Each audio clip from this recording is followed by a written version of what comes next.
Sveiki gyvi, eteryje pirmoji 2025-aisiais krepšinio savaitės laida. Šiandien laidoje nemažai dėmesio skirsime Karaliaus Mindaugo taurės pirmiesiams ketvirtfinalio mačams, kurie vyko prieš pat gražiausias metų šventes.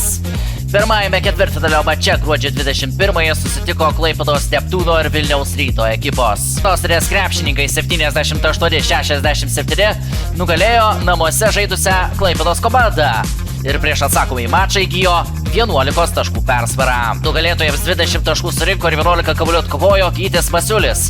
13 pridėjo Ignas Argiūnas, o 10 pelnė Džeivijonas Greipsas. 13 taškų Neptūnui surinko net 3 krepšininkai: Dešiūras Bui, Ardas Beručka ir Tomašas Pabelka. Dabar keliamės į Jonavą, kur gruodžio 22-ąją vyko dar vienos ketvirtfinalio serijos pirmosios rungtynės. Žingsnį link finalo ketvirto žengė ir kita sostinės komanda Wolves Twinsbet, kuri 18 taškų skirtumu 95-77 pranoko Sypet krepšininkus.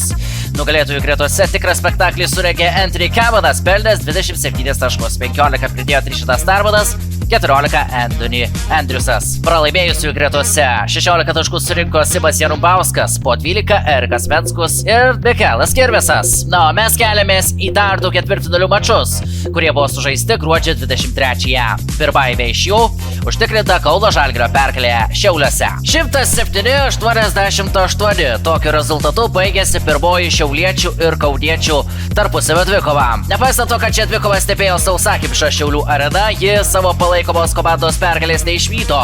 O Kauno ekipos gretose 18 taškų surinko Lonnie Walkeris, po 13 pridėjo Silanas Francisko ir Ignas Brazdeikis, 11 taškų Laurido Vyručio sąskaitoje. Šiaulių rezultatyviausi krepšininkai Mindaugas Kupšas pelnė 16, tiek pat pelnė ir Eimantas Stankevičius.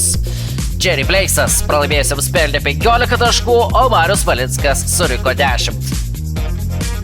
Netikėtų rezultatų pasibaigė paskutinės ketvirtfinalio poros pirmoji dvikova. Kėdainių Nevėžis OptiBet 79-78 pranoko Panevėžio Lietkabelio ekipą ir prieš atsakomąjį mačą turi minimalų pranašumą. Edas Krosvilas šioje dvikovoje nugalėtojams pelnė 18 taškų, Vitalijus Kozys surinko 15, Panevėžio ekipa 18 taškų pelnė Mantas Ruštavičius, 13 Gabrielius Valtūnas, o 12 Džordžio Gagičiaus visai neseniai sugrįžusio į Panevėžį sąskaitoje. Atsakomosios visų ketvirtfinalio porų rungtynės bus žaidžiamos sausio 18, 19 ir 20 dienomis, o finalo ketvirtas Vilniaus Twinsbet arenoje įvyks vasario 15-16 dienomis.